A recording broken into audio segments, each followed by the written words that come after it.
સરહદીય જિલ્લો કચ્છ ટુરિઝમ ક્ષેત્રે હવે વિશ્વ ફલક પર પહોંચ્યો છે। પ્રવાસીઓ માટે વર્ષના અંતે કચ્છનું સફેદ રણ અને Rann Utsav hot favourite destination બની ચૂક્યા છે। વિશ્વના પ્રવાસીઓએ પોતાની તરફ આકર્ષિત કરતા કચ્છના પ્રસિદ્ધ સફેદ રણમાં રણોત્સવનો પ્રારંભ થઈ ચૂક્યો છે। ત્યારે વડાપ્રધાન નરેન્દ્ર મોદીએ પણ લોકોને કચ્છના રણનો લાભ લેવા માટે આહવાન કર્યું છે। પીએમ મોદીએ સોશિયલ મીડિયા સાઇટ એક્સ પર વિડીયો પોસ્ટ કરી લોકોને રણોત્સવની ઝલક બતાવી છે। વડાપ્રધાન નરેન્દ્ર મોદીએ વિડીયો શેર કરીને લખ્યું હતું કે કચ્છ તમારી રાહ જુએ છે। તમને જણાવી દઈએ કે રણોત્સવ જ્યાં યોજાય છે તે ઘોરડો રણને United National World Tourism Organization દ્વારા વિશ્વના શ્રેષ્ઠ ટુરિઝમ વિલેજનો એવોર્ડ પણ મળ્યો છે। વિશ્વના ખૂણે ખૂણેથી સફેદ રણની મજા માણવા માટે આવતા પ્રવાસીઓ પણ કચ્છના આ સફેદ રણનો અદ્ભુત નજારો માણીને અલગ જ અનુભૂતિ કરતા હોય છે।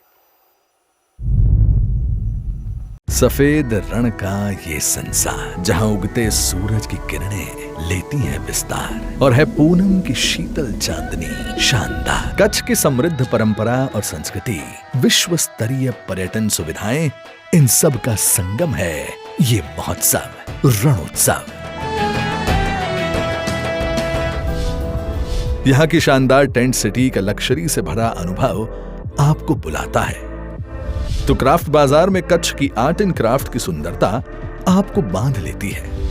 प्रतिदिन होते सांस्कृतिक कार्यक्रम में ढेरों फन एक्टिविटीज के साथ चटाकेदार कच्छी और गुजराती खाने का स्वाद मिलेगा। यहाँ रणोत्सव पहुंचना और एक्सप्लोर करना हो आसान, यहाँ का अनुभव हो शानदार, इसीलिए यहाँ है विशेष वॉल्वो बस की सुविधाएं। तो आइए और अनुभव करिए सफेद रण का ये अद्भुत महोत्सव रणोत्सव।